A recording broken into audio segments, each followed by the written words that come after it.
Hi, Zach here. I'm pretty busy right now, but let me get you back up to speed. The great news is that after kind of a rocky start, I might actually be dating my crush, Adriana.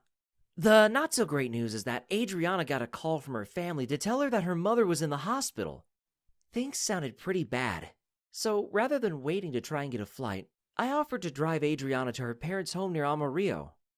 When I made the offer, I was focused on Adriana, on what she needed and how I could help. It was only when I started to pack up that I thought about what it was going to be like to meet her family for the first time. Hopefully all good, right?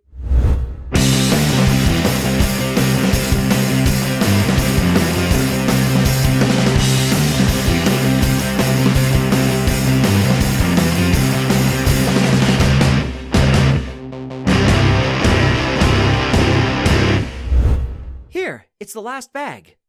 Adriana swung a bulging suitcase onto the back seat of my car. Great, I picked up some food for the road, I told her as she buckled her seatbelt up. I'm just going to keep driving, so if you need a break, let me know. It was still early afternoon, but the roads were getting busier. Hey, I'm gonna call my sister, Adriana said. Let her know I'm coming and a friend is driving. Maybe don't listen too hard? I smiled, not sure what she meant. Sure. Whoever it was she called picked up fast. Sophia? Yeah, Dad said. Adriana spoke with her sister for a few minutes before bringing up the trip. That's really kind of you to offer, but I'm actually not flying. No, a friend is driving me. Yeah, you'll really like them. Uh-huh. Can you make up the guest room? I don't know. One sec. The conversation paused and Adriana turned to me. When do you think we'll get there? Adriana whispered. I looked at the car GPS. Maybe tomorrow afternoon? We've got about 18 or so hours left. When Adriana lifted her phone back to her ear, a strange expression crossed her face. Never mind that. We'll arrive tomorrow afternoon. No, Sophia. You're making this a big deal. I just want to spend some time with Mom. Okay, well, you tell Dad then. Uh-huh. You too, bye. She muttered something to herself in Spanish as she put her phone away. Everything all right? I asked. Adriana shrugged. My sister, she's just a worrier. Family can be weird. My parents always had these expectations when I was growing up, you know? Like, my whole life was already mapped out and I just needed to do what I was told to get there. She snorted and took a sip from the coffee thermos. I decided to try something different, and here I am. And now Mom is sick and I feel super guilty. I get it, I said. Not the guilt thing. You're being kind of hard on yourself there. But expectations. I did get a math degree, and I think my parents were totally convinced I was going to be the next big shot tech guy, or go into some hyper-competitive industry. When I said I wanted to be a teacher, it was like I slapped them in the face. But I like teaching, and I like Vernal. They always seem disappointed. Now, I don't see them that often. Adriana laid a sympathetic hand on my knee. It felt good to share stuff with her. As it got darker, we stopped for a quick rest break, and when we got back in the car, I flicked the radio to a classic rock station, rocking out quietly while Adriana fielded another couple of calls. Eventually, I hit my limit, and we pulled into a weird little motel off the highway. As I grabbed the bags, Adriana went inside to get us rooms. She came back biting her lip. Just one room left, she said, holding up the key. My heart leapt in my chest. But it's a twin, so I think we're good, right? She continued, and suddenly I was a lot less excited. Yeah, of course. Why wouldn't we be? I replied and swung my bag onto my shoulder. I'd packed a lot lighter. Adriana led the way over to room 7 and flipped the lights on. It was not great. I'd been to cheap motels before plenty of times, but this place really took the prize. The carpet was gray, and the bottom of my shoes kind of stuck to it. It's just for one night, I said. Adriana lifted up the corner of the bedspread that looked like it had been hanging around since the Great Depression. Do you think if we sleep on top of the sheets it will be safer? She asked, grimacing. Definitely cleaner, I replied, and put our bags up on the dresser rather than on the floor. I just need a few hours to rest up in a shower. Then I'll be good as new anyway. Right. Adriana sighed and hugged me warmly. Thank you again. You've been so great. I tried to smile, but honestly, the beds looked awful. Sleep didn't come easy, and I tossed and turned until it was light enough that I could justify getting up and braving the tiny shower. It ran cold no matter what I did, and eventually I gave in and washed up as fast as I could.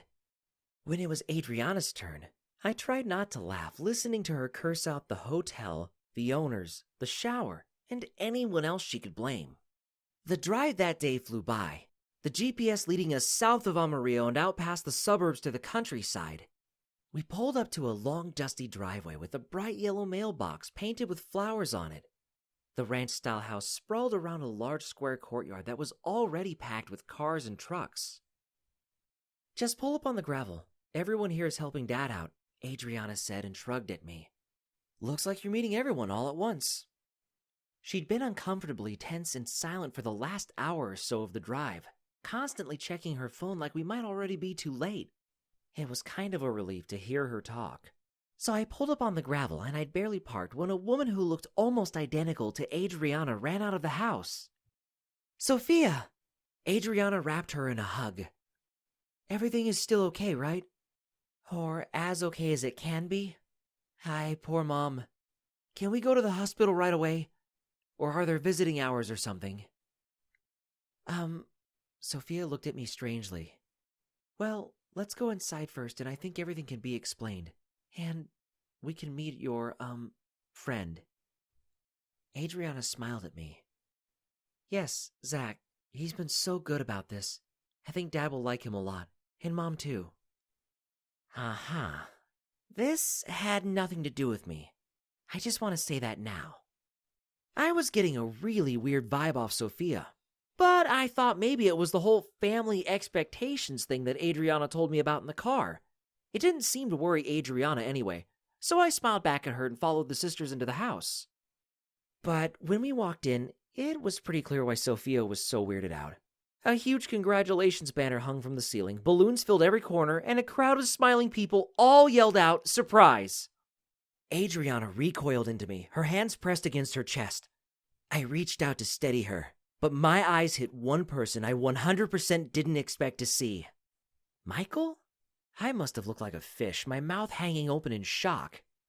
Michael jogged towards Adriana, his hands outstretched. As he did so, an older woman rushed from between the crowd of relatives. Adriana, mijita, you're home. Mom? Adriana stepped away from Michael before he could touch her, her face pale and confused. Dad said you were sick. What's going on? The smiling relatives all looked nervous, and Adriana's mother frowned. Mijita, Michael told us about the engagement, she replied and leaned in, her voice low. And about how you were getting cold feet. You're so unhappy in California.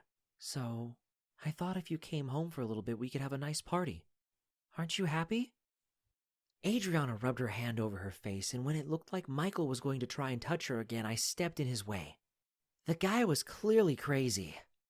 Back off, I snapped. This is unbelievable, Adriana shouted. We drove for hours. I leave my job, my home. Dad, how could you be involved in this too? A man I assumed was Adriana's father opened his mouth.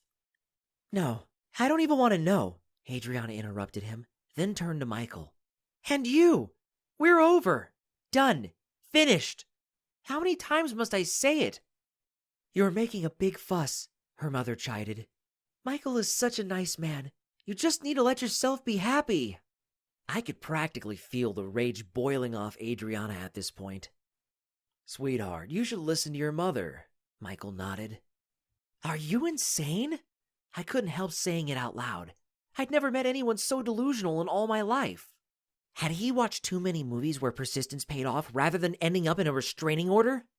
And who is this person? Adriana's mother demanded, looking me up and down. Adriana wrapped an arm through mine. That's her creepy roommate, Michael sneered. He's my boyfriend, actually, Adriana snapped. And all it took was seeing you again to realize how much I liked him. Michael scowled at us both, his hands clenched and fists at his side. It was an ugly look, and one that I'd seen on the face of countless angry teenagers right before a fight broke out. When he swung, I was ready, pulling Adriana out of harm's way with me. Someone screamed, and some of Adriana's other family members ran to pin Michael's arms. "Get him out!" her father roared. Michael was marched out the door, shouting, while Adriana slumped into a nearby chair. "You see, Mom? This is what happens when you interfere," Sophia said, passing me a welcome drink. "I didn't mean..." Her mother looked anxious and apologetic. "You know what? It's been a long drive." Adriana stood. "I'm going to go to bed, and in the morning this will all have been a stupid dream." She grabbed my hand. "Come on, Zach. We can stay together in my room," she announced. Drink still in my hand, I followed her helplessly. Things couldn't get any crazier anyway.